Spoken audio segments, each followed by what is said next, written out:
Di Jakarta, polisi kembali merazia sejumlah preman berkedok juru parkir liar.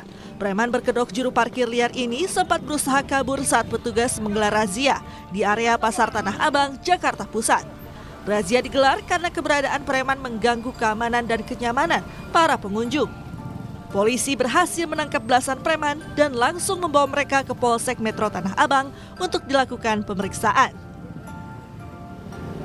Di Palembang, belasan preman yang kerap memalak pedagang dan sopir angkot di kawasan Pasar 16 Ilir diringkus Satuan Unit Reskrim Polrestabes Palembang.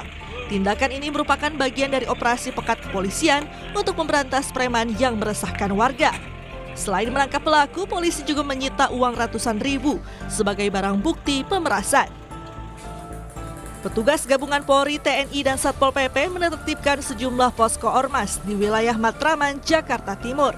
Penertiban posko ormas dilakukan untuk menghilangkan aksi premanisme yang belakangan kerap melibatkan sejumlah ormas. Selain itu, penertiban dilakukan untuk mengembalikan fungsi bangunan dan ruang yang semestinya digunakan untuk kepentingan umum, lantaran posko ormas kerap berdiri di ruang publik yang menggunakan fasilitas umum.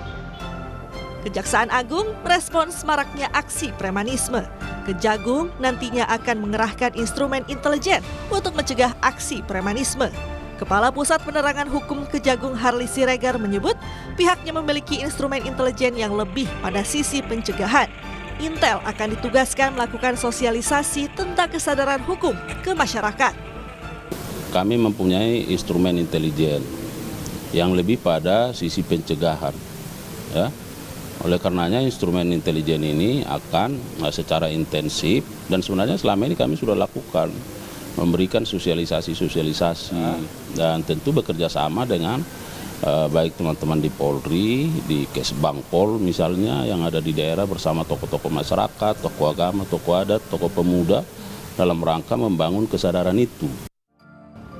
Sementara Kapolri Jenderal Listio Sigit Prabowo menyebut telah menyusun strategi dan berkoordinasi dengan pemerintah daerah serta stakeholder untuk memberantas aksi premanisme. Kapolri menyebut pemberantasan aksi premanisme ini dilakukan tanpa pandang bulu. Mereka kelompok yang terindikasi menggunakan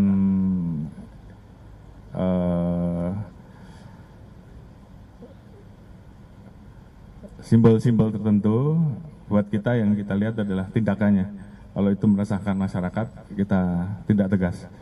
Jadi apakah ini dari kelompok dalam tanda kutip, ataupun siapapun itu, sepanjang itu meresahkan masyarakat, kita tidak kompromi dan kita tidak tegas. Pemerasan kepada pengusaha asing yang dilakukan Kadin Cilegon jadi bukti aksi premanisme yang mengganggu iklim investasi. Penindakan hukum jadi langkah utama dalam memberantas aksi premanisme yang dilakukan perorangan, sekelompok orang, maupun berkedok ormas. Tim Liputan Kompas TV.